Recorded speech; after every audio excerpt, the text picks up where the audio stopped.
We've never welcome back to Evermore YouTube channel. It's Chris and Mark back on a Monday night, 9:30, the same time, the same question we always ask you, what's going on? I'll tell you what's going on. I've had some breaking transfer news as the transfer window is live and happening. Everything's changing by the minute. Hang on a second. The breaking transfer news is it's January 27th, and Alexander Isak still has not signed for Arsenal, despite everyone trying to make it happen. Even Sky Sports have had their own channel, Mark, as you quite rightly so pointed out. Sky Sports, Isak to Arsenal, amongst all the other things that they're doing. What's going on with you, mate? That's been the highlight of my weekend. I think it's just honestly, it never ceases to amaze me, the continuation of this. Well, we have to push the agenda of a player to a so-called bigger club constantly, and obviously it's Isak constantly now that it's getting pushed, and it's become ridiculous, hasn't it? It really has. I mean, it was Bruno last time. It's Isak this time. It just seems to be the norm. They still can't get over the fact that these great players are playing for Newcastle. You all had your chance, lads. You all had your chance. You looked at Bruno, you looked at Isak, you didn't make a move, and now they play for Newcastle, and now they're mint, and now you won them. But you can't have them unless you want to pay massive amounts of money. We're going to get stuck right into that, I'm sure, amongst loads of other stuff tonight. Before we get stuck in, just a reminder, if you're new to the channel, just shut us off for the first time, hello, smash subscribe below, help us get to the next milestone. We're really close, 250 until we get the magic 10K, where we'll have another mint prize to give away. We are live tonight, as always. Drop the comments and let us know your thoughts just before we get stuck in to the show. There is a bit of an update with the show, guys. So just to pause it for a minute and talk on the real, so to speak. You may or may not know that me and Mark don't do this full time. We are not the True Geordie. Big shout out to the big man if he's watching. I know he does watch us. We're not True Geordie. We don't do this full time. We don't create content all the time. We do have day jobs, secret identities. I'm Clark Kent, he's Bruce Wayne, or the other way around, whichever way you want to look at it. We do have a day job. Yeah, you'll take that. You've got more money than me, clearly, if you're Bruce Wayne. But we do have day jobs. We do have families. And sometimes bringing content is challenging at times for us to fit it all in. So we are going to make some changes to the Monday night show. Don't worry, we're not disappearing off the radar, but making it live is a bit of a challenge for us these days. So what we're going to do is we're going to tweak it a little bit. We're going to bring you that what's going on flavor, but it'll be in a little bite-sized, pre-recorded one 3 times out of the month. And then even better, the 4th show of the month, we're going to come on live, and we're actually going to have a link to the members that you can jump on and chat to me and Mark, unless you fell asleep at 9:30 at night on the sofa and you don't know what time or day it is. We'd welcome the members to come on. So keep an eye out for that, guys. We will let you know when the live one's coming on. We'll put the link out for the members, and we'd love to bring you onto the new show, which is going to be called What's Going On With You. So that's just a little bit of an update for you guys before we get stuck into all things Newcastle United. So only one place to start. I was going to say, just before you start, I was going to say we spent about 3 or 4 weeks coming up with that. No, you didn't. It was instantaneous. How dare you critique my genius? How dare you critique my genius of one-liners? I'm sorry. So there is only one place to start at the weekend, and that is all about the main man, really, Alexander Isak, Alex Star, as we called him. A little bit of a tongue-in-cheek one about a little device that I won't say because the silly bitch will come on and try and tell me things, so I won't shout that out loud.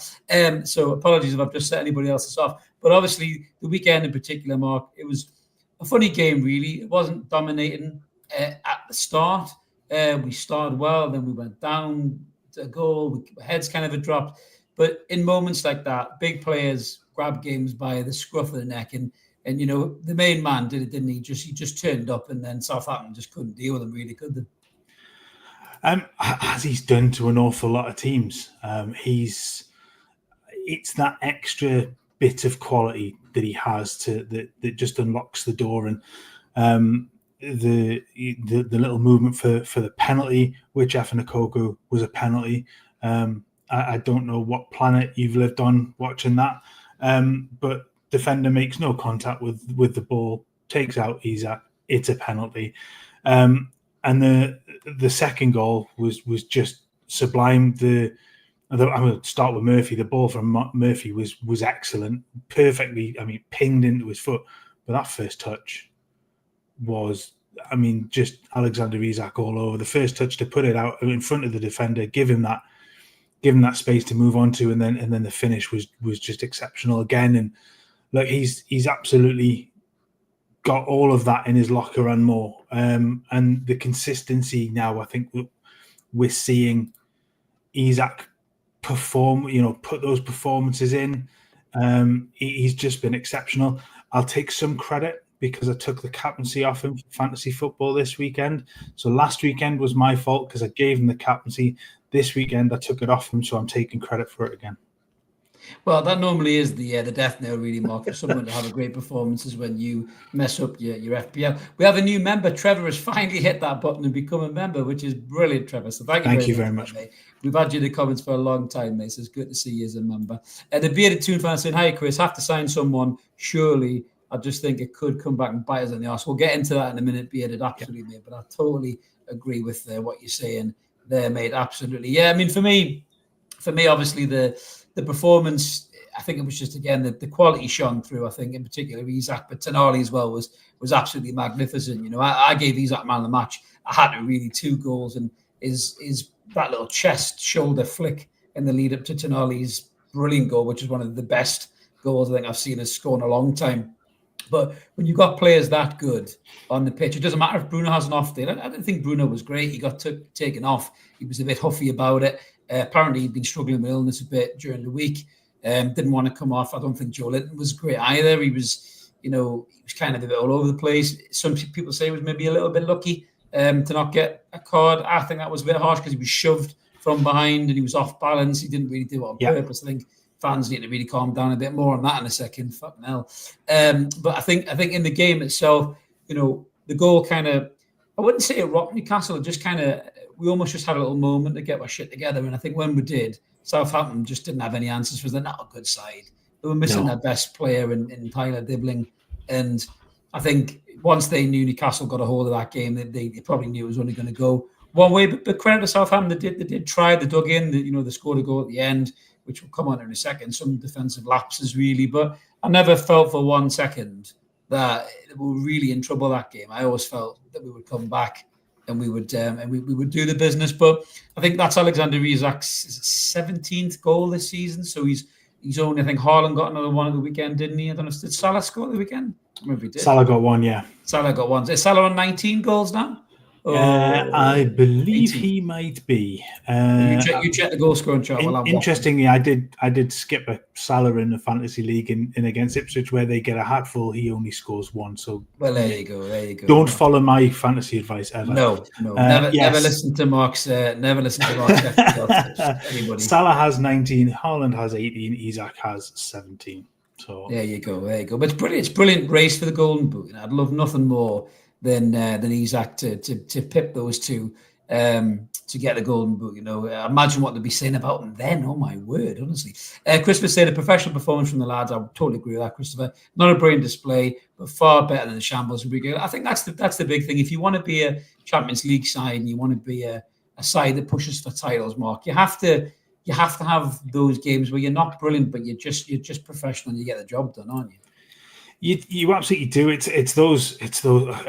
We talked sort of previously, and I think even in the Champions League qualification season, it's those games where you don't play well, and those are sometimes the games that make the most difference because they're games where you don't necessarily deserve to win, but you go and win. I think a different case for this one is Newcastle absolutely deserved the win, but they weren't particularly great. It was very much in second gear for an awful lot of the game. They didn't have to extend themselves, particularly that second half. I thought they gave up an awful lot of the ball. I think the overall possession was 47%, that Newcastle had to Southampton's 53%. And that was pretty average across the board. I think it was a little percent or two difference, and Southampton had a little bit extra of the ball in the second half. But the race was run at that point. The foot had come off the gas, and it was really only I don't know what Fabian Schär was doing, but we'll come to that point. And you sort of sat up and thought, there's a route back for them if they want it, but they really just never looked like that was it. I was never concerned that they were going to suddenly get 2 goals to get themselves back into it. And you said before, they're such a poor side. They allowed that blitz from Newcastle early doors in the first half just allowed them to go on and win comfortably in the end. I'm not sure that Southampton could score in Amsterdam with a roll full of euros in their pocket, mate, to be brutally honest with you. I think they're fucking absolutely terrible. Kev saying, love Paul and Billy's commentary. A big shout out to Billy as well. He's been a bit poorly recently. I know a lot of you guys obviously are fans of us and the Toon Review, and a huge shout out to Billy Bob if he's watching. I hope he gets well soon. He's a top lad. And obviously our thoughts are with you. Billy lad, get back on the mend. Terrific is saying we lads be doing a live deadline day special when Isak moves to Arsenal. No, Terrific, that won't happen because Isak won't go to Arsenal. But I am going to make a special little guest star appearance on the Toon Reviews deadline show at some point whenever I have a moment to do it. Paul has already said I'll be on that. I did warn him that depending if we haven't sent anybody, I may be in a ranty mood, as Paul might be as well. So that'll be very interesting. Just keep the kids out of the room, I think, if you're watching that one, because it could be a few Fs and Jeffs in that particular room. That might be your only break in transfer news for the window for Newcastle, is that we've loaned you to Toon Review for Toon Review for a cameo, just to rock up, say about 400 fucks, and then leave. That'll probably be my genuine stint on Toon Review on the deadline day, because it doesn't look like we're going to send anybody, if you believe the journalist. Craig is saying, have we sold Alexander the Great Arsenal for 25 quid? Yeah. Gotta know our place. I know, how dare us, Craig? How dare us have the best striker in the Premier League? How dare we? I mean, it's not like we had that for fucking 10 years prior, was it? When a certain Alan Shearer, the top Premier League goal scorer, by the way, played for Newcastle, even with some dross around him as well, to be brutally honest with you. But you wouldn't think it, listen to these entitled tossers at all. Mind you, Danny Murphy, Mark, we've got him before we talk about the defensive, wouldn't say issues, but concerns. Danny Murphy, I mean, wow. Not only does he look like Gollum, I think he talks about as much sense as Gollum. He says Alexander Isak is not world class, and you can't call him world class. But just before you answer that, if he's not world class, why do you lot keep trying to sell him to Arsenal? Because you think they'll win the league if they sign him? If he's not world class, how is he not world class? I don't understand that. Well, I mean, I've got two words for Danny Murphy. I think that sort of says it all, doesn't it? But I mean, you're sitting in a studio, and for the life of me, I can't understand why Lineker agrees with him. Oh, that's weird, that. And I don't know. I mean, you're sitting there with one of the better centre forwards. Yes, I know he was a bit of a goal hanger, but he was one of the better centre forwards that England have had in terms of goal scorers. But and then Shearer, who the best centre forward that the Premier League's had, best goal scorer the Premier League's had, and I for certainly longevity, might not be the best player the Premier League has. And always have this conversation. Well, yeah, but when you score that many Premier League goals, I'm sorry, you're number one in the list. But I mean, when you look at Isak's record, and yes, he's been there now 3 seasons. But in those 3 seasons, just his goal return is absolutely phenomenal. He's ahead of Haaland, who you say is world class in terms of goals per minute this season. He was there or thereabouts with them last season as well. He's consistently scoring that level of goals. He got 10 Premier League goals in his first season, 21 last season, 17 already this season in just 21 games. At what point does he become world class? Because he's hit 17 in La Liga. He scored goals in the Eredivisie for Willem. So he's proved that he can do it in other countries as well. I understand not wanting to put a label of world class on everybody, but there's no denying that Alexander Isak is a world class striker. There's a reason why he's linked to every freaking team going that will want a striker of that caliber. It's because he's good enough for them. He's good enough to play for Barcelona's, Madrid's, Munich's, City's, whatever. They can't have him. But he's good enough because he is a world-class striker. I think the thing is, he would become world-class for Danny Murphy when he pulled on a Liverpool shirt. That's when he would be world-class. That's exactly what would happen. He would say he wasn't before, but now he is world-class. Because Danny Murphy's just that typical type of ex-cartel player cretin that would come out and do that type of thing. It's the same if he signed for Arsenal, all of a sudden he'd be world class. Alexander Isak is world class right now because not just because of his goals, his overall play, the way he runs with the ball, the way he drops deep to get it, the way he glides by players. He's absolutely brilliant. I said this, there's a video coming out this week about the supposed new contract we're looking to offer him in the summer. And realistically, if you got 150 million quid for Isak tomorrow, who are you going to buy who's better? There's a very small list of players. You're talking about Kylian Mbappe, Erling Haaland, or probably Gyökeres right now from Sporting Lisbon. And outside of that, there's nobody else that makes that list for me that will give you more than what Alexander Isak is giving you right now. I really don't believe that. I don't even think the list is that long. I don't think Gyökeres is as good. Haaland is a better finisher, but not a better player. Not a better footballer. And Mbappe, again, he's a world-class player, but I don't think he gives you as much as Isak does. No. And there are moments where Isak doesn't. Maybe he can change a game a little bit more on his own. We've seen it happen, but I think there's a little bit more consistency in that regard. I'm being harsh on him here because he's freaking class, but he sometimes he doesn't do some of the things that maybe a Kylian Mbappe does. And Chibas says that Mbappe is more of a wide player in that regard. Anyway, apart from now in Madrid, he's got to be moved more inside. Isn't he? That's where they've moved him. So, yeah. But his peak has been from that left-hand side. Oh yeah.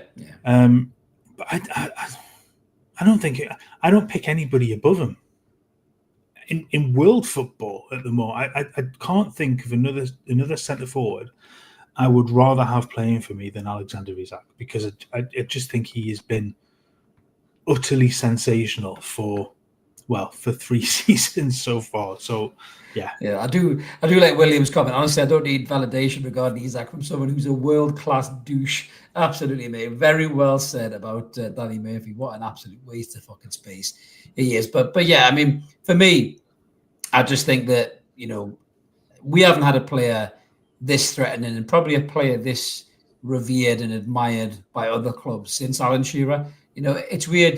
This whole world of social media we're in and internet, and there's two guys here, in their 40s talking about football right across the world because of the way that the world is geared up to do so. And people were talking like this years ago in Manchester and London about Alan Shearer. He shouldn't be playing for them. He should be playing for us. But unless you were in that boozer in Manchester, you didn't hear them talking about it, whereas now, because of the power of social media, you do hear it. You hear it all the time, but the worst thing about people like Sky Sports is they're constantly looking for content to put out there. And then they get a hold of something like Isak and they just spin it and spin it and spin it and spin it. Every single possible opportunity that they get. Obviously I ranted about, McAdam this morning, and it wasn't a pile-on to the guy, but he knows what he's doing there. He's pushing that narrative of the transfer links around Isak. And I know Keith Downey stuck up from him. I love Keith. We've had Keith on the channel. Keith's a really nice guy.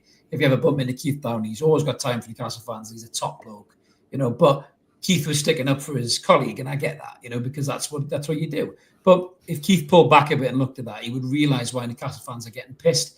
I think Keith asked for a list of examples, and he probably regretted asking for that because he got a list as long as the fucking Schindler's List, I think. And actually, no, I shouldn't say that today. My word, he got a list. He got a list as long. My bad. Sorry, guys. A list as long as your arm. Beg your pardon. A list as long as your arm. About reasons why Sky Sports have pushed this Arsenal narrative. They really have. Sorry about that if I've offended anybody. I really shouldn't have said that. As soon as I didn't, really bad analogy. As soon as you just went to apologize, I went, "Oh my god!" I've just realised what. Really bad analogy. I did stop myself before I finished the sentence, but you know what I mean. So Keith probably did regret that because a lot of people did use that as an example as to why they're getting annoyed with it. And Marco Silva even come out and said it as well. In the press conferences, you're talking about Man United all the time. This is about Fulham, not Man United. Fans, managers, players are getting sick of this narrative about the greedy six all of the time. And the mainstream media really need to roll back from that. But I'm going to change the subject before I say something else stupid. So we're moving on to the next category, which is back issues. Now, we had a great win, good result, kept us in the hunt for the Champions League and everything else.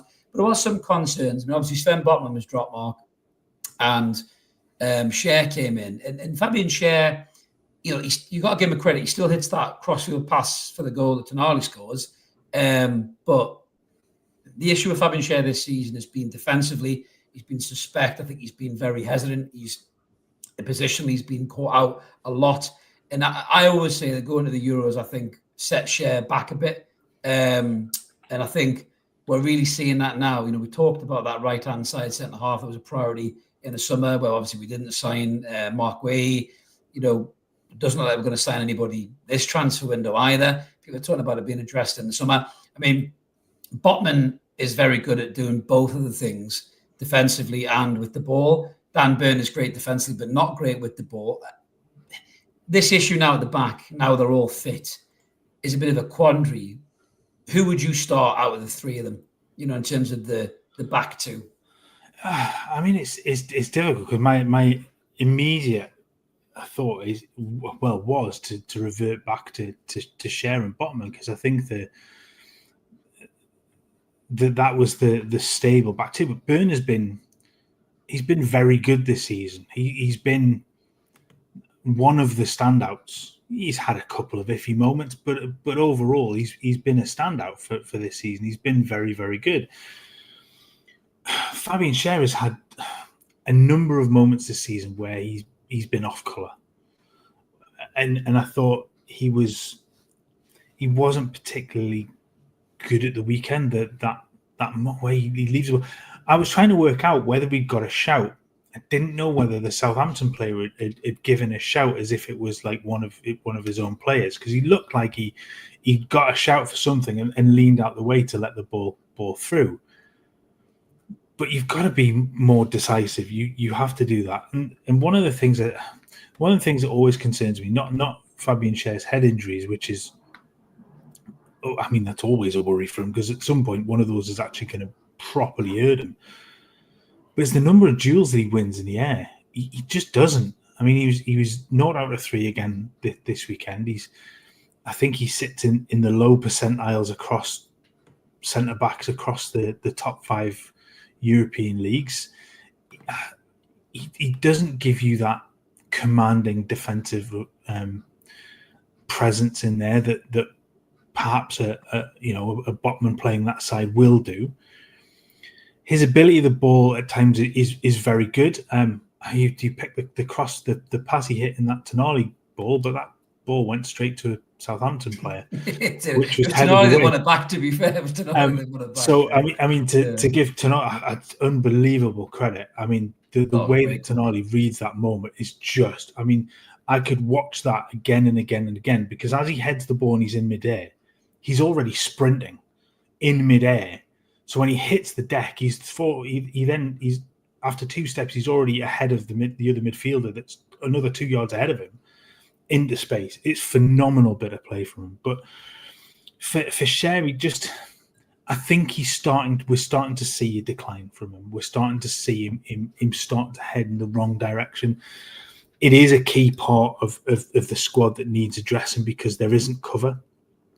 Lascelles is still time away from the squad with his injury. Kraft is not close to the bench yet. I'm not sure. I know he was back in training, wasn't he? But I'm not sure he's close. He puts a shift in, Kraft, to be fair. I mean, he can play. He works hard equally right or centre half, and I think Kraft to me is a bit like Murphy. I think a squad player that should stay in the squad. I don't think we should be getting rid of Kraft. I think he does offer you something, to be fair. Consistency, I think.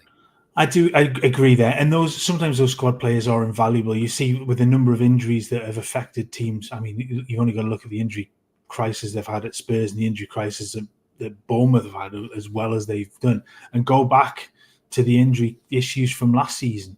When you've got a lack of available players in the squad, sometimes you need those utility men that can play a couple of positions that they might only play 1 or 2 games a season, but they're worth their weight in gold to come in at times when there is a bit of a crisis. But I think realistically, I think we're seeing the last season of Schär being a starter, and I think they have to be looking at a replacement for him pretty quickly. I think ideally, if you're looking at it, you want somebody in this window.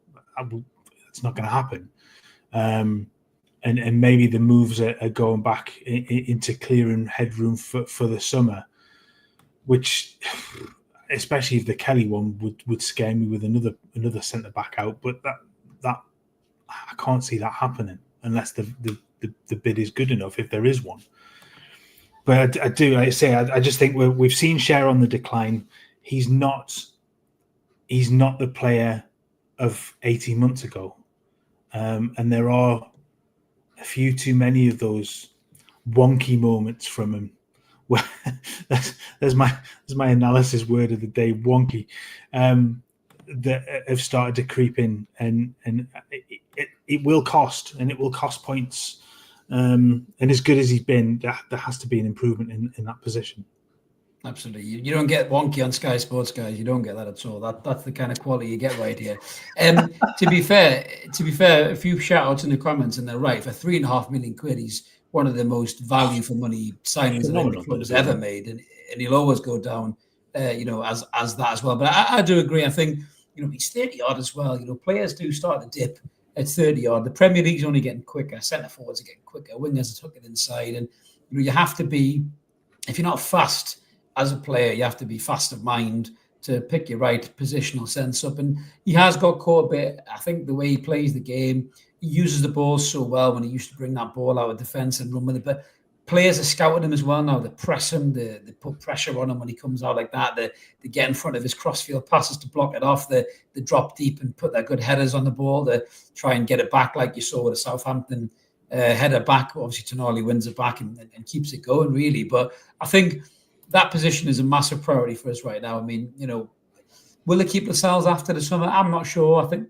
Lascelles could move on. I think he probably wants to be a starter for somebody, towards the last probably 4 or 5 years of his career. And I think he deserves that, Lascelles. I think he's a good player. I think he could easily be a starting centre-half in the Premier League or even for a top championship side. Probably Premier League, in all fairness.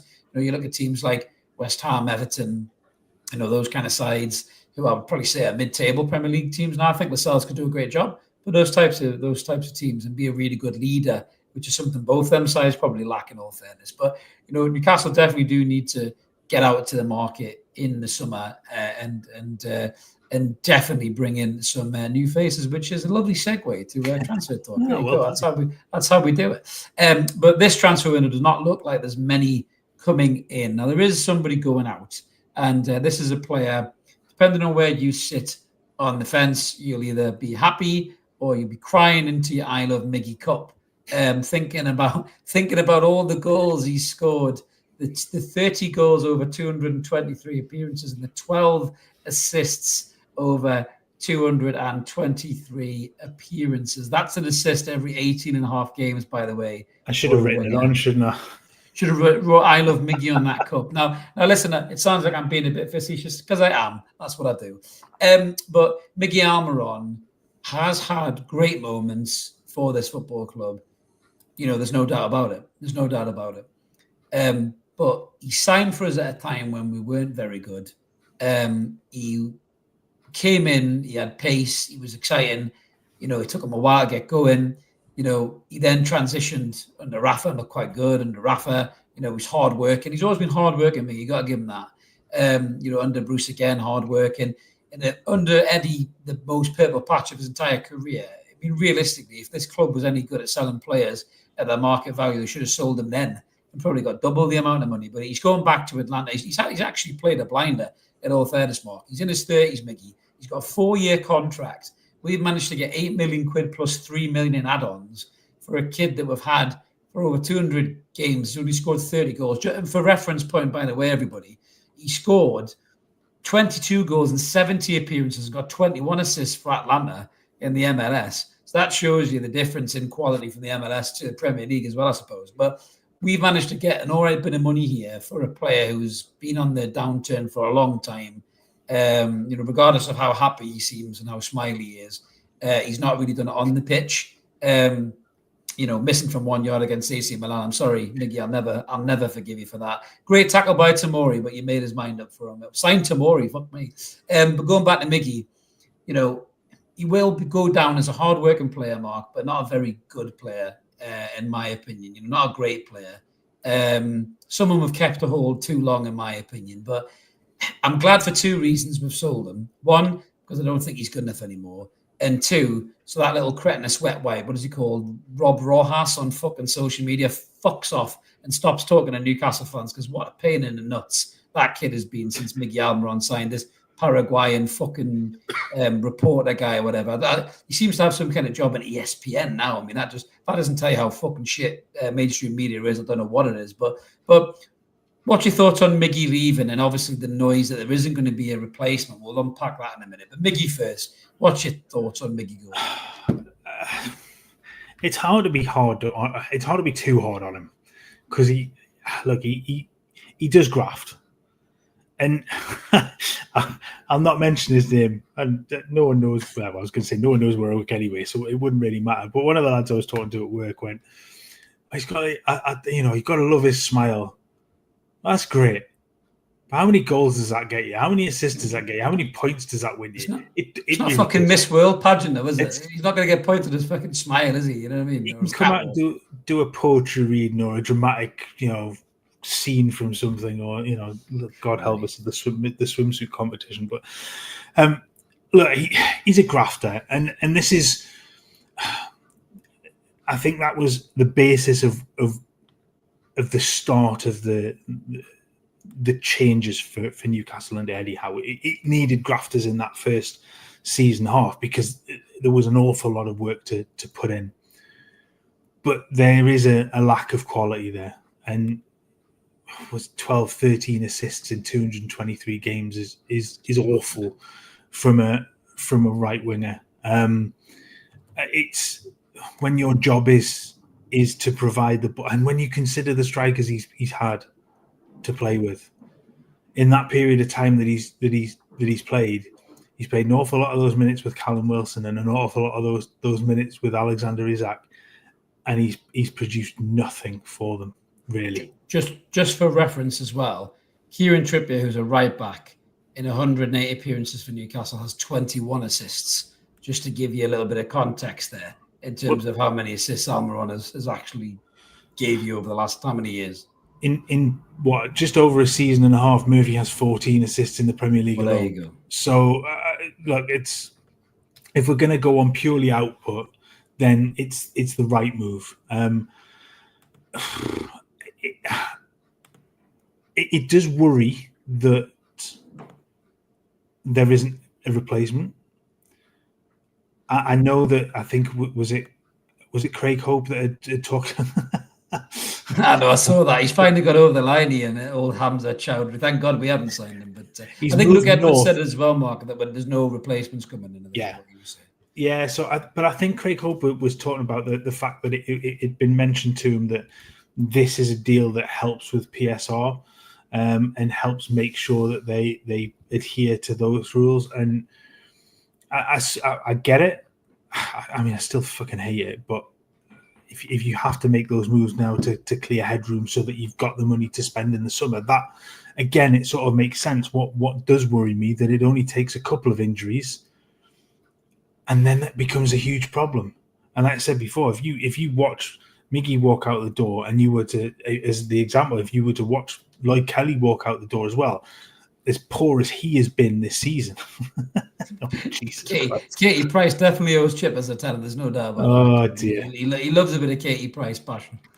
But for me, it's just that lack of squad depth. So if you're going to let Miggy go and not bring anybody in, and again, it was the lack of maybe use of the loan market even for 6 months. I know they cost in it, and it's probably dead money that you throw, but for squad depth, for a younger player maybe with an option to buy it. But look, they know the finances better than I do. But yeah, I guess it's sad to see him go in a sense, because he has been a servant. He has worked his nuts off. He's always given his all. But he had to be one of the ones that go, because the quality is just not there for him. No, that's the thing. I think the problem is with Newcastle as a fan base, because we've been so shit for so long. When a lad comes in and just works really hard for the team and always tries, no matter how shit we're playing, and how bad they were getting beat. People have an affinity to him. I think people have become, because Miggy's such a lovely bloke. I think if you met Miggy in the street, he would be such a lovely bloke. I'd imagine he'd be generous with his time. He'd be kind. Same with Sean Longstaff. I think Sean's a lovely lad, and he's, I used to see Sean walk into his old primary school with his mum, who used to, drop the bands in there and stuff like that. And he would chat to people because he's a lovely lad, he's a humble lad, and there's a likability about these lads. But there's a big difference between being a likable lad and being a good enough player to help this club get to the next level. And that's just football. Football's brutal like that. If you're not good enough when you're a young kid, they flick you out and release you. If you're not good enough as a professional, they sell you. And that's football. That's just the way things happen. It's not like that in our jobs. If you're not good enough at your job, sometimes they'll give you, performance reviews and give you time to put your finger out your ass. Whereas if you're not good at your job as a footballer, they'll fucking sell you. And it's as simple as that. And people are a little bit too, I think, attached to the affection of Miggy. But as I says, I'm not worried at all about a replacement. All other options are better. Well, there you go. You made your mind up. I think, for me, the issue is it doesn't look like we are going to sign a replacement. It doesn't look like anyone's coming in, unless the club are really playing funny fuckers here and they've got Mbuemo sitting there lined up, ready to go, which would be the funniest thing ever. If they just say, we're not sending anybody, then he rocks up for 50 million quid on the last day of the window, which I really hope does happen, because just to see the tears from Arsenal, Liverpool, Man United fans it'd be chef's kiss. Goldbridge would be kicking off. United, they've went and stolen their breaching PSR. He'd be fucking raging, and I'd just be laughing my nuts off. So I don't think that's going to happen. He's not going to promote Sanusi to the first team because he doesn't think he's ready. So we're basically going to be gambling on Jacob Murphy staying fit. He's in great form. There's no doubt about that. Harvey Barnes coming back to fitness and actually doing something. And Callum Wilson staying fit. They're massive, massive gambles. I mean, that if that was a poker game, you'd be betting on a fucking pair of twos probably to beat somebody. I think if that was the, the context of that. I mean, it's a big gamble, Mark, isn't it? And I think the club are really, really running the gauntlet here, hoping for form and fitness with nobody in this window. I mean, I'll have my say when it's done, but yeah, I'm very concerned about the risk they're taking here. Yeah, it's and look, we know a lot of the things are constraints that are put on them from elsewhere, but the lack of, it seemed the lack of awareness of what's there when you've gone through the injury struggles that this side has gone through, particularly over the last 18 months. It is baffling to think that there's not been movement earlier to try and secure some of that wiggle room in case of problems. I mean, essentially, you're pinning it now on Isak, Wilson, who may come back and be fit, but it looks like he's out. Is he still out for another few weeks yet? Harvey Barnes again to come back from his latest injury. Gordon staying fit, and Murphy staying fit, and Will Asula sort of backing up. Other than that, there isn't anybody else that really is going to play in those positions. We've seen Willock play in those wide play. We're talking on the right-hand side. We've seen Willock do that and not be very good. We've seen Joe Linton do it. He had 45 minutes where he looked quite good, and then 45 minutes where he looked like he didn't know how to tie his own shoelaces. So they're going to have to be very careful. And the other thing from this is that Eddie's going to have to manage minutes well as well. And it's one thing that we've seen struggles at that. Exactly, that he's not done so well with. And when games are won, and when the foot needs, like at the weekend, when the foot needed to come off the gas and give players rest, then Asula to come on and give Isak a rest, but that didn't happen. That's a baffling one for me. To take off Anthony Gordon because he's run his race and save his legs for the next one, give him an extra 20, 30 minutes here and there just to be able to ease off, because he put so much running effort into every game that he plays, and you need to protect that because most of his game is about his pace. So you have to protect that. Especially when you've got a lot of games coming up. It's okay because Chipper says Buemo's in Pop World tonight. I can imagine him dancing to Blame on the Boogie Chippers with his socks rolled down. Top lad. And Richard says that's a good impression of Goldbridge. Thank you very much, Richard. I'm adding it to my repertoire. But yeah, I do. I think for me, the loan market's an interesting one because the loan market is the kind of thing that can explode out of nowhere on the last 2 or 3 days of the window. I mean, you look at, say, Garnacho, for example. Garnacho, if he went to Chelsea, then Madueke is probably slipping down the list, and he's thinking, well, I'm not going to get a game. So is that an option that maybe Newcastle get a chance to sign Madueke on loan with an option to buy? So maybe Newcastle are hoping for those kind of things towards the end of the window. I don't know. But for me, I just think if they've made no inroads and they've got no conversations going on, I think I would be very concerned. Adrian's saying I wouldn't want any new signings to be cup tied. Mitchell must have a couple of gems up his sleeve. I mean, there's a lot of people have got a lot of confidence in Mitchell. I don't think I've seen someone have this much confidence in Mitchell since Peggy, to be brutally honest with you. But actually, he's not done anything for me to justify this glowing reputation that he's this transfer supremo. He came here, on a crest of a wave, swagging around, Benton and giving it big licks about, this and that and every other thing. And everyone's saying, he did really well at, Leipzig and Spurs and Southampton and all that. And I'm yet to be convinced because he's now had, this is his first big window, isn't it? Because he can't really blame for the summer. But this will be his first big window. And if we don't get anybody at all and we sell players, then all the pressure's on him in the summer. Yeah. And if he doesn't deliver in the summer, what then? What's the excuse then if he doesn't deliver in the summer? He has to produce in the summer. He really does. And look, if nothing's going to happen in this window, which we expect, then they really have to. They have to have maybe it's not a big window, but a damn good window where those transfers have to hit, and there can't be any duds. There can't be any ones that take a year and a half to come to fruition. The squad can't cope with that because it's thin enough as it is already. And with the extra players that are out of contract at the end of the season, the struggles with the injuries of some of he really has to have a list ready to go in the summer that Eddie Howe can walk away with happy that he's added quality to his squad. And maybe he's not £100 million player and 250. Do you know what I mean? Not in that realm, but they all have to hit. They all have to be sizable players. On a serious note, there's talk about the PIF buying Santos, and they produce some unbelievable players from Brazil. Neymar being the most recent off that conveyor, but I think they even produced Pele in the back in the day. And then Danielson and all sorts of players. I mean, that would be really interesting for me because the PIF have bought Santos, and all of a sudden you've got access to this network of Brazilian superstars. We've seen it for years. Remember R9 going to PSV, where he get 34 goals in 35 games or something like that. You see these Brazilian superstar kids just come out of nowhere. They're fucking unbelievable. And if that's the kind of thing the PAF are doing, I'm all for that because that might be the way to get around PSR and FFP is to buy these clubs around the world like City have done and then just trade in between. Do you know what I mean?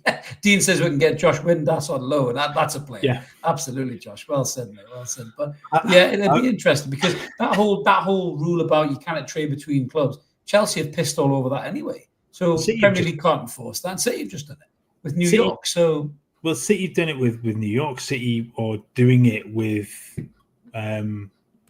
Lens.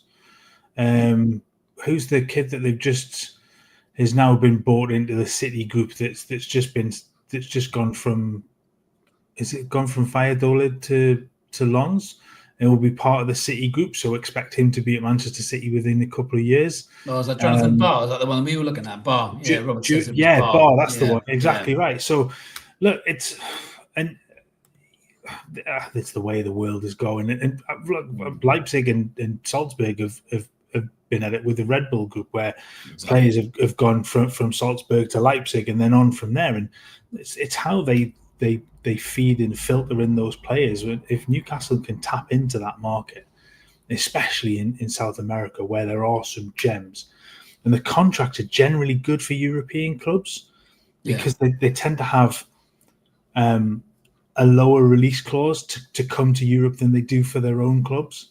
It doesn't always happen like that. There are some big deals that go that way, but an awful lot of those talents that are picked up in that market want to come to Europe as their next movement, and that's why they always end up in France or Spain or Holland, because there was always that freedom of movement to go to those clubs, which is why an awful lot of the time they couldn't come here first because of work permit rules and things like that. If there's a bypass for that now, with the fact that there's now links with the club, it's a massive market to tap into, and the wealth of talent that there is down there. It would be a brilliant deal, I think, long term for the club. Absolutely. I mean, it's a good point from Benny. Their eyes on deals for either McAtee or Bob from City in the summer. City are willing sellers sometimes. And I think as well the fact that they've bought a lot of players. I mean, that new lad, the new Salah, what was his name?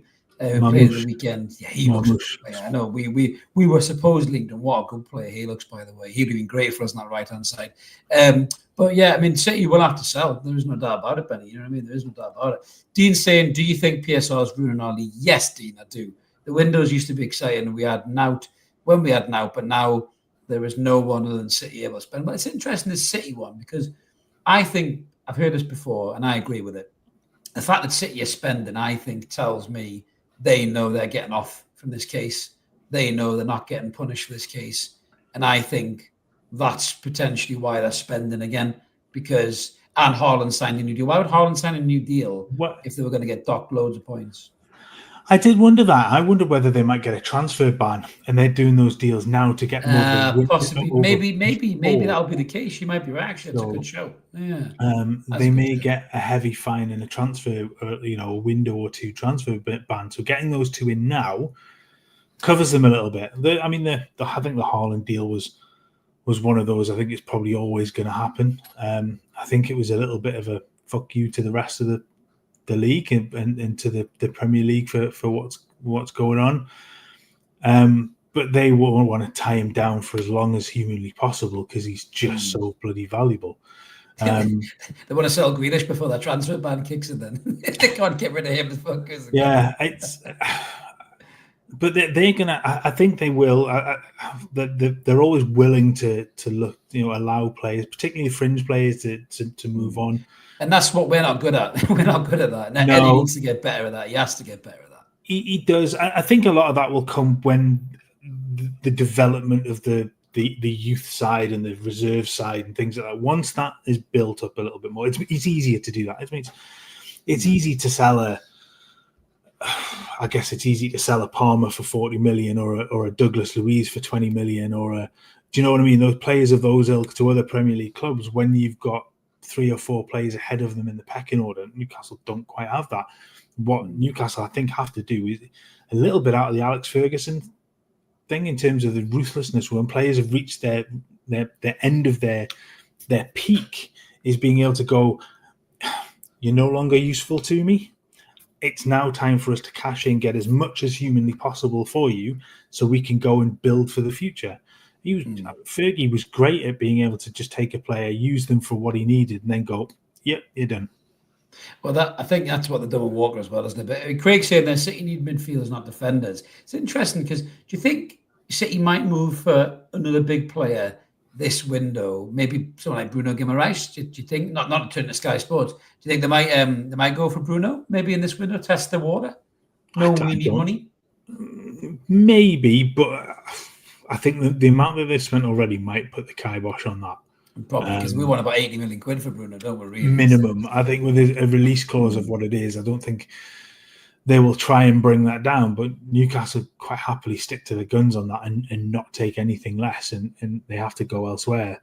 But you could, because I still think they miss that player in the middle, don't they? They miss a Rodri type. To do it. I mean, Bruno can do both, can't he? 6 or 8, and Gundogan's obviously not hit the ground running since he's come back. I'm laughing at George's comment there. The fun fact that Grealish only cost 20 million is his calf that cost the other 80, which is very good. I was laughing at this one. Chris getting his Mark McAdam on selling Bruno. Exactly. I'll be talking about Arsenal in a minute, mate. Yeah, but I mean, it's interesting. I mean, I just don't think that Newcastle are going to do anything this window. You know, obviously, I'll be looking forward to jumping on the Toon review. Great cause for the guys' charity. I know a lot of you guys will be in the comments anyway as well. They do a brilliant show, and it's a hell of a mammoth effort, to be fair, by Paul and the team to do that. But I just don't think we'll be talking about Newcastle transfers in that show. And again, as we said, I just think it's very, very risky for Newcastle not to do it.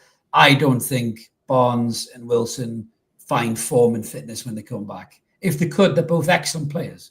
If you have them two on the bench and a game slipping away from you, they're great players to bring off the bench because they've both got goals in them and assists, but they're not fit and consistent enough to deliver. You know, and that is the issue, I think. But we'll sharp see what happens come at the end of January. But I'm not holding out any hope, to be fair. So moving on to the last section of the show, guys, Out of Toon, where we talk about non-Newcastle United things. And I'm going to start on a bit of a damp note, Mark. So I suppose it is technically a Newcastle thing because it's a Geordie.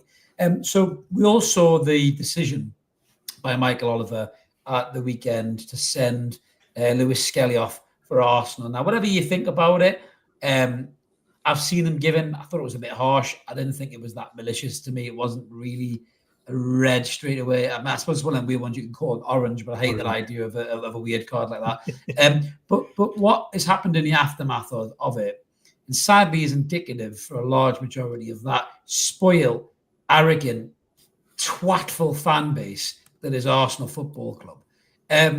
So this is a statement from the PGMOL. They're appalled by the threats and abuse directed at Michael Oliver following the Wolverhampton Wanderers Arsenal fixture. No official should be subject to any form of abuse, let alone the abhorrent attacks aimed at Michael and his family over the past 24 hours. The police are aware a number of investigations have commenced. Now, these weapons, which is the best word for them, Arsenal fans, are believing that this is some kind of premeditated thing because they know Michael Oliver's a Newcastle fan.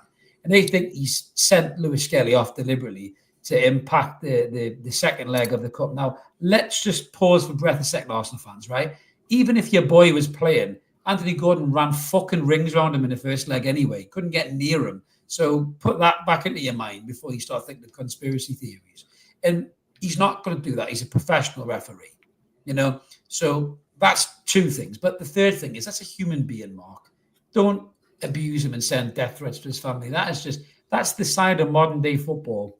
These little fucking twats at the end of mobile phones and keyboards thinking that they can say whatever they want with no ramifications is totally wrong. And it's a society problem. I was in a Toon review chat before the game and I said, so before we came on, and I said that it's a society problem.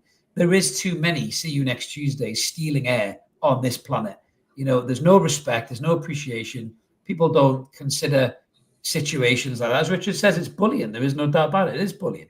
It's vile and it has no place in society or football, Mark. And, you know, I'm disgusted by it. And I think the Arsenal fan base should hang their fucking head in shame. I really do. This isn't the first time it did. They did this to their own player. And Kai Havertz a few weeks ago, we were talking about this.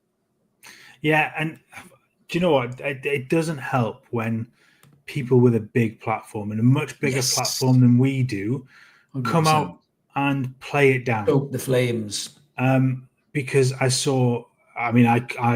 commented on Goldbridge's message yesterday that he put out saying, you know, his first line was abuse had gone too far, but then goes on to say that PGMR have to take responsibility and realise fans are only venting because they're terrible at their job. It's not venting to abuse and threaten somebody. No. Rory is it Rory Talks Football as well, said something really similar. He said the abuse was too much, but there's a reason for there's no reason for it. You can't justify it. You can't do it. You can call him shit at his job. That's fine. We've all done it. We've heard 52,000 people in St James's Park, home and away fans shouting at the referee that he's not good enough to do his job. But there's a level. There's that next step that you just can't take, and that's well beyond that line. It's abhorrent. Sorry, Jack says, fat neck Rory. By the way, did you see him trying to kick that chair? Fuck me, the chair got more of Rory than Rory did the chair. I mean, if you're going to toss a wobbler on your channel and get likes and clicks and views, make sure that the chair doesn't beat you up first, mate. Jamie said that. Sorry, Jamie said, I'm just glad. Yeah, we don't have to be scared of relegation. Safe halfway through the season for the late three and on the up. If Europe then spend, yeah, good shout, Jamie. Sorry, Mark, what were you saying there about the... No, I was going to say, I can't remember was it Alice that had tweeted about the chair not even moving when he didn't even knock it over. I mean, come on. So bad. It was so bad. It really was. But yeah, I mean, it is fucking awful, you know. And I think as football fans in general, I think we need to be really careful here because, you know, referees, without referees, there is no game. You can't have a game of football without referees, whether you like them or not. But the abuse of referees starts way before it gets to the Premier League. It starts at grassroots level. We play boys' club football, and it wasn't as frequent when we were kids, because our dads would tell you, you know, shut the fuck up, listen to the referee type thing. Yeah, there was more respect, but it was creeping in even when we were kids. But now, you know, my mate plays, his sons play boys' club, and there's 13-year-olds shouting at the referee, turning their back when he's trying to talk to them. And his son walked away from the referee, and he actually made his son go back and listen to the referee. And he told him, he said, "You got to respect what the referee's saying here." And I said to him, I wish people were more like you at that level, because if they were, players wouldn't get out of control. And that's something for the coaches at that level. I know they do a hard job. It's a tough job coaching kids. I'm not trying to give them shit for that. But you've got to teach them at a young age to respect the officials and not talk to them like that. You know, disagree with them, fine.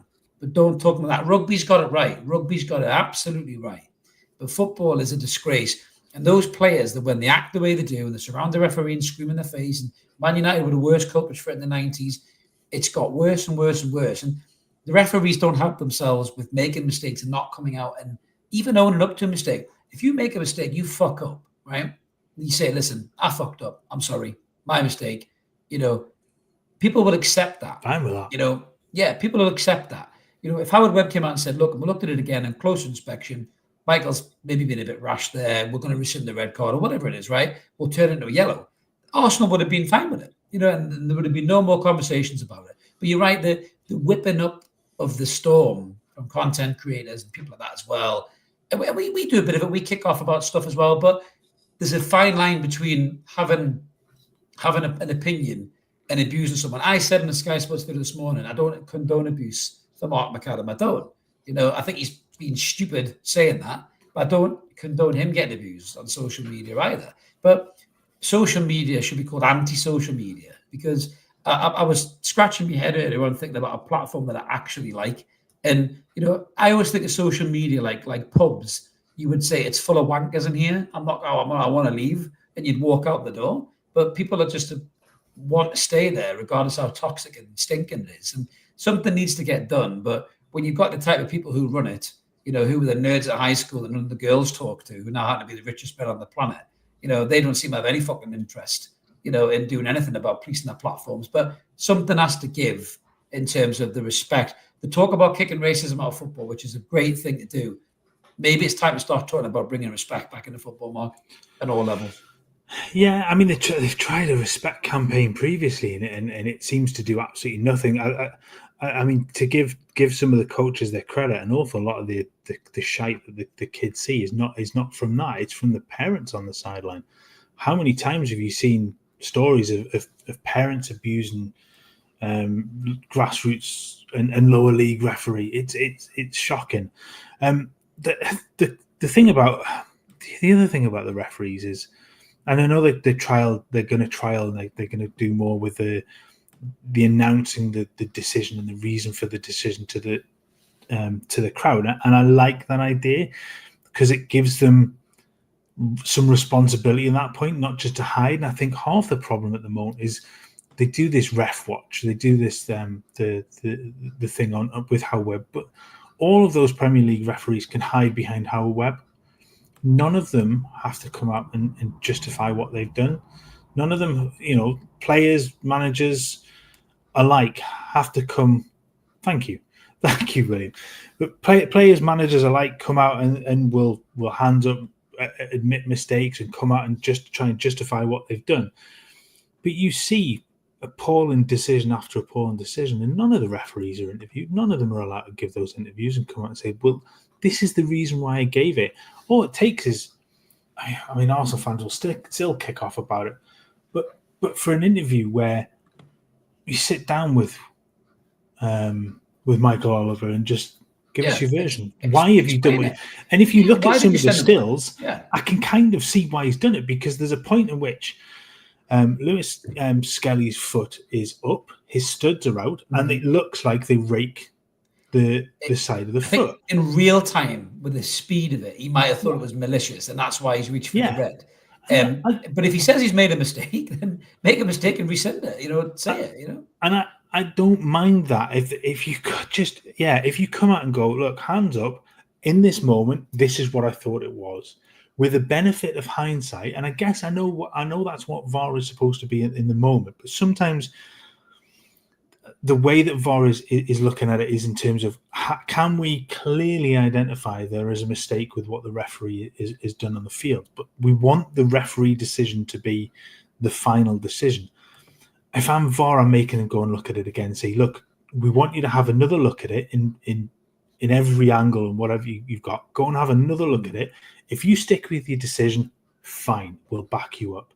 If you want to change it, that's for your call. I think that's what Darren England should have done. I'm with you at the beginning of this. You said that you thought it was bordering on one of the orange cards if they were going to sit.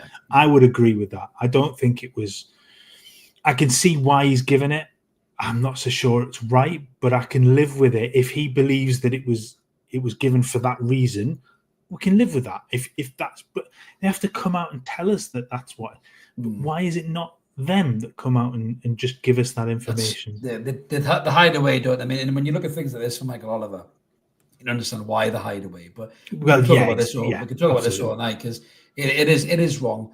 Criticize, yes. Abuse, no. Give your fucking head a wobble. And speaking of abuse, we saw something at the weekend, which was absolutely terrifying, really. And I really think that, someone should speak to this young man's father, because I am deeply concerned that somebody has allowed their child to dress and look like Jordan Pickford. That's really worrying. The only problem is the kid's arms are bigger than Jordan Pickford's, to be fair, even at that age. But yeah, that I think that husband and that father is definitely in the bad books for me. Really, really is.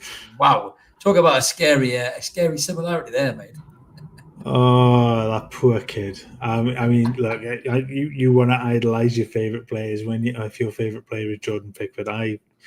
There are things wrong. Benny says childline. Says childline. Absolutely. It's funny you said that before we came on, didn't you? Just honestly, it's. Oh, gives me nightmares. That poor kid as well. But, I mean, from the ridiculous to the sublime. Let's move on now. Whether you love him or hate him, Cristiano Ronaldo reached a milestone the other day by scoring for Al Nassr. He has now got 920 goals in his career, which is utterly fucking phenomenal. It really, really is. Whether you like the guy or not, that is unbelievable. I think you'll stick it till 1,000.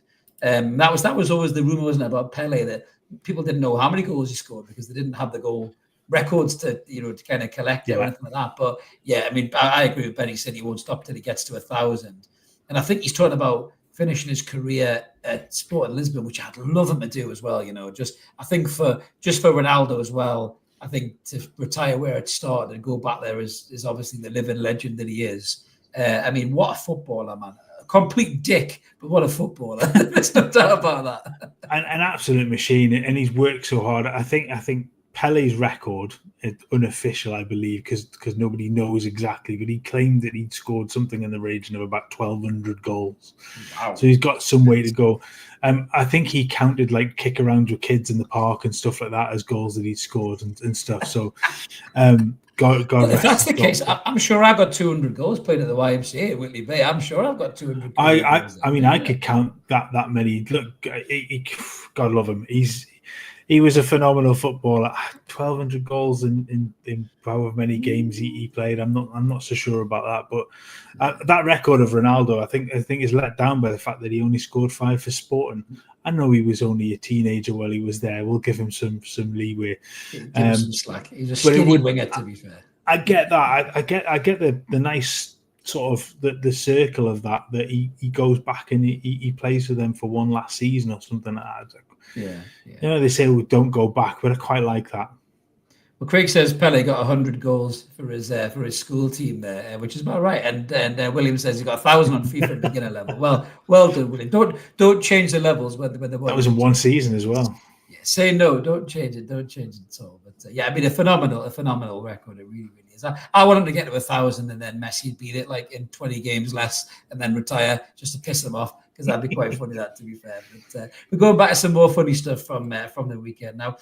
Newcastle target and destroyer of us the other week, Semenyo, playing for Bournemouth, isn't just a talented footballer. He's also a WWE fan by the looks of it, Mark, because you clocked this. He did the Spinneroonie, the old Booker T celebration, didn't he, mate? Absolute class. It was. I picked this up from TikTok, and look, it was brilliant. Even to the bit at the end when he finishes it, I love it. Absolutely love it. That's the back end of my era of WWF and WWE. It was very, very good. As Chipper says, can he dig it? Dig it, exactly. 100%. Oh, mate, they were good old days in the WWE. I loved that. We used to work in pubs, me and Mark, back in the day. And when you came in, it was the only shit that was on. That was like your EastEnders, wasn't it? Because there was nothing else on but the WWE, Raw and SmackDown and all that stuff. We used to watch all the time. WWE and the Christian channel or something like that. So you've got some gospel guy shouting at the telly, or you've got Booker T and The Rock. Christian channel. That explains a lot. I was watching Stone Cold beat the shit out of the boss with a beer in his hand, and you were watching Kumbaya on a fucking guitar, didn't you? Philip is saying, did anybody see Sir Jim Twatcliffe get accosted by fans? I certainly did, Philip, and it was class indeed.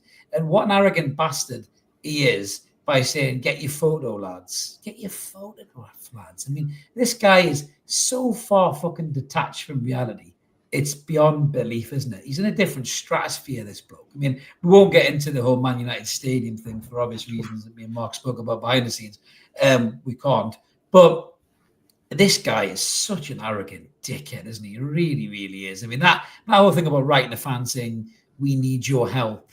You know, we're 300 million quid in debt. We need you to, you know, and by the way, your tickets are going up. And then, you know, these are proper working class, you know, Mancunians, you know, whatever we think about Man United, you know, those people go and they work hard through the week to go to the football the weekend. I mean, they've seen Dross at Old Trafford. We're giggling because we remember them being mid in the 90s and hated them, but they're seeing Dross after seeing brilliant football for 30 years probably. And this guy is just completely unaware of anything, mate. Anything at all that he's doing to these fans. I mean, I'm tempted to throw in the line, they'd save a fortune if they lived in Manchester. They didn't have the commute to get into Old Trafford, but I'll save that one for a different day. Like, is he the most dislikable owner? Or he makes Mike Ashley look like fucking Steve Gibson at Middlesbrough, mate. He's horrific. Yeah, it's funny, Conrad, because I'd seen that he was. I mean, he's a Manchester lad apparently, but he was season ticket holder at Chelsea, I think, for some time. So, look, people do that with location, don't they? And status that they want to be seen going to events and things like that. So it's not unheard of. But I mean, I could not dislike the man anymore. And yes, you're right. We can't talk about the stadium for reasons that we can't get because it's not worth jobs and things like that. Yeah, can't do it. But I would love to use the C-bomb, which I've not used actually. I've used every swear but I'd love to use the C-bomb for that bloke because he fully deserves it. We'll end on a couple of Man United stories actually in Out of Toon. So Ruben Amorim was pushed on Rashford again because the media's whole agenda is, where's Rashford? Where's Marcus Rashford? What are you doing, Marcus Rashford? And he actually said, if things don't change, I will not change. I will put the goalkeeping coach Vitalin before I put a player who does not give the maximum every day. I will not change in that department. Do you know what, Mark? I respect him for that because Marcus Rashford is a good player. There is no doubt about it. He's a very talented footballer, but his heat's completely fucking gone. His head is completely gone. He needs out of that football club as soon as humanly possible, probably on loan somewhere to try and rediscover his form because there is still a good footballer there, but whether he surrounded himself with the wrong people, whether he's just in his head, he can't get out of the space that he's in. but he needs to get away from Manchester United as soon as he possibly can. Do you think this will happen this window, or do you think it's going to be a summer thing? This? I think Manchester United probably want him to go now. I think that the best thing for everything is for everyone is for him to move on. I'm not sure he get a game trip as of the minute. I don't think he's got the attitude for it at the moment. To be fair, to play. Be in trouble in Blythe, by the way, if he started lipping off and parked his Lamborghini on double yellows. He might not have any wheels when he goes back in Blythe, mate. So. I think the best thing for him is to get himself away, get himself abroad, and go and rebuild his career elsewhere like that. He's become a complete shell of the player and the talent that he once was. And this is 2 weeks in a row that Almiron has called out either player or side. I mean, last week he was calling them the worst Manchester United side ever. And then this, but I kind of admire him for a little bit because look, this whole thing of he should be in, he should be doing this, he should be doing that. Fuck no. If he's not performing, he's not putting in the effort in training, why the fuck would I pick him at a weekend? Doesn't matter who you are. I mean, you talk about Ronaldo there. No matter what Ronaldo says or does, Ronaldo always gave it in training, and that was his problem. I think he didn't like people not doing the same thing. That was one of the big reasons he wanted to leave, because he was pissed off. There was a story I read earlier in the week, actually, and was it Adebayor when he went to Madrid? He said he was going to, a good impression. He was training started at 10:30. He was going to get there for 8:30, be the first person through the door, and got there. And he's like, Ronaldo had already been there for an hour in the pool, getting himself sort of ready. It was just this machine-like will to improve himself and to maintain levels of fitness. That's what Marcus Rashford should aspire to. Is absolutely. He might not be the same level of player, but have that dedication.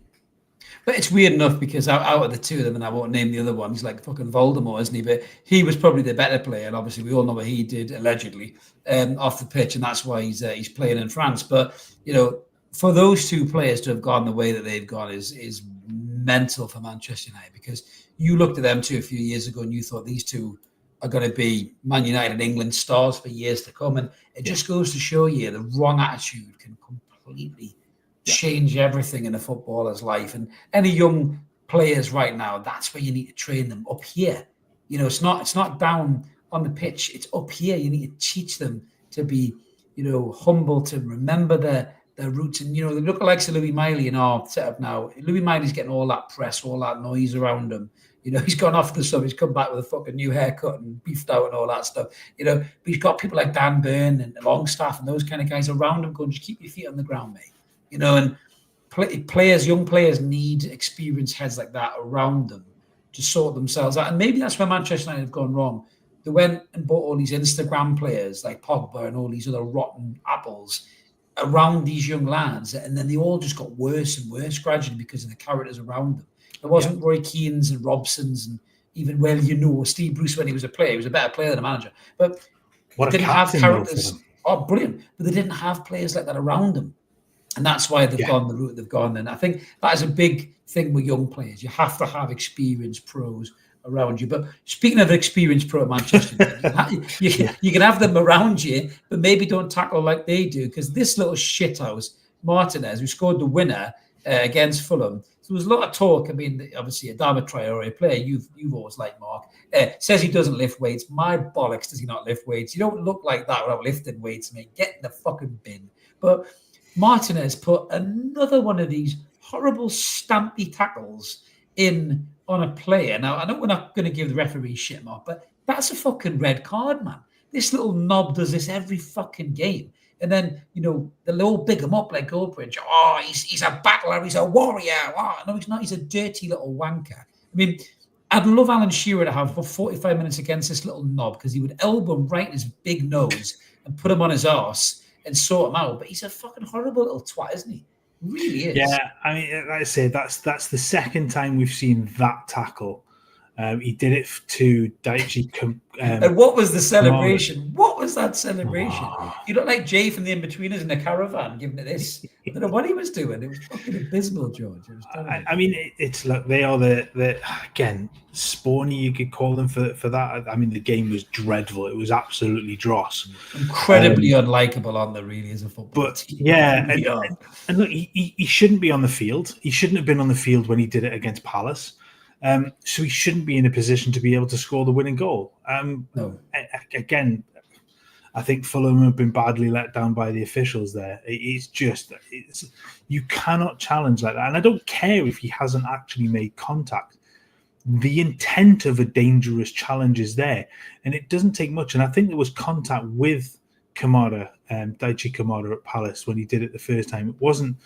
It didn't cause injury, but he's not far off. It's just... Yeah, it's very strange. Yeah. I didn't hear that, Chippers, to be fair, but he does put the baby oil on, doesn't he? So people slip off more. Just one last thing on Manchester United as well. We haven't put it in the Out of Toon, but what the hell has happened to Scott McTominay over at Napoli, Mark? He's turned into fucking prime Steven Gerrard. He's running the defences. He's doing little turns in the box to win pens. That's another laughable thing about Manchester United. They ran this kid out of town, even when he was scoring key goals for them when they were dog shit. And now he's sitting top of Serie A with Napoli, looking like a fucking world beater, man. What has happened there? Yeah, I mean, it's incredible, isn't it? He's just looked really, really... He's a different player. He just looks so happy in his game. And suddenly this touch that he has on the ball is phenomenal. That little movement that he makes inside the player to win the penalty. It's when you think about the hard-working lad that he was, I always sound like I'm talking about Sean Longstaff at this point. I wonder if he could go and do a job across there. Well, there's been talks. Yeah. I think it's prime as what a good manager can get out of you, a manager who believes in you.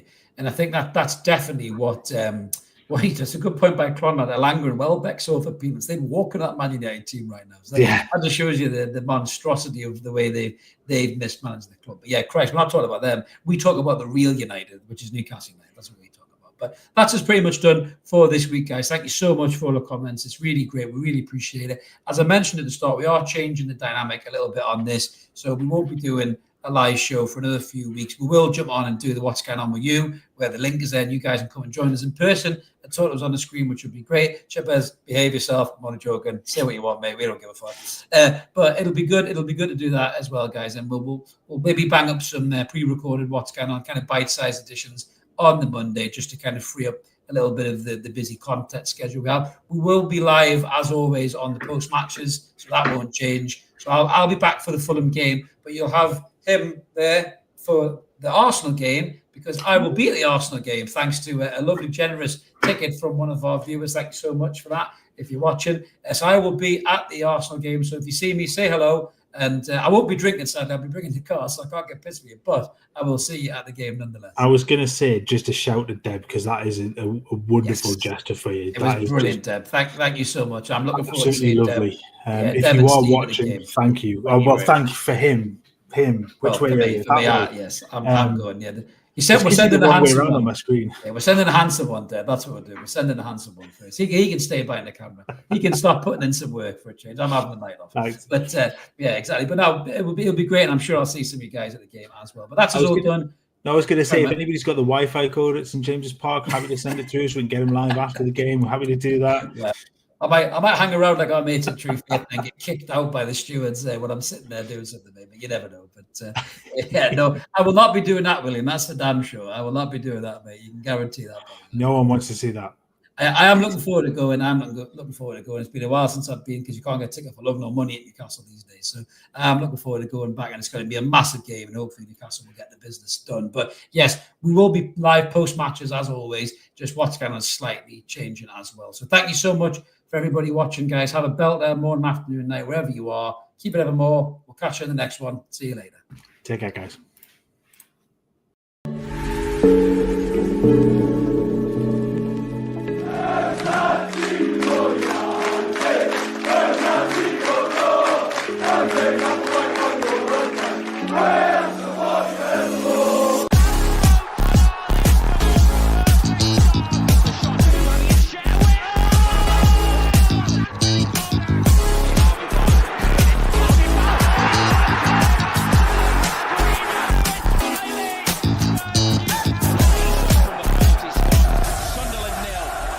United.